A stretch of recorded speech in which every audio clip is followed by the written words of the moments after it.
আসসালামু আলাইকুম। আমাদের শখের খামার ইউটিউব চ্যানেলের পক্ষ থেকে জানাই আন্তরিক শুভেচ্ছা। আজকে আমাদের বাচ্চা ডেলিভারির কথা ছিল। সকাল ৭টা বাজে আমরা উপস্থিত হই।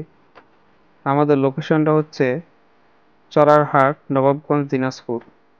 নেওয়ার পর আমরা খামারে উপস্থিত হয়ে বাচ্চাগুলোকে ছেড়ে দিলাম। বাচ্চাগুলো আলহামদুলিল্লাহ অনেক সুস্থ। বাড়িতে আনার পরেও আলহামদুলিল্লাহ অনেক ভালোভাবে পৌঁছাইছি। এরপর আমরা ব্রুডারে দিয়ে দেই।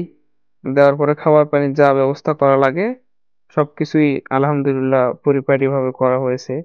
আপনারা একটু পরেই দেখতে পারবেন আমরা কিভাবে কি করেছি। এর থেকেও যদি আপনাদের কোনো ভালো পরামর্শ থেকে থাকে আপনারা অবশ্যই মেসেজে জানাবেন, কমেন্ট বক্সে অবশ্যই লিখবেন। আর আজকের বাচ্চাগুলো একদিনের বাচ্চা, পরবর্তী সময়ে বাচ্চাগুলা কিরকম হয় সবাই দেখার জন্য চ্যানেলটি সাবস্ক্রাইব করে পাশেই থাকবেন। তো আপনাদের সবার দোয়া ও ভালোবাসা চাই। আপনারা অবশ্যই ভালোবাসা দিবেন এবং পাশে থাকবেন।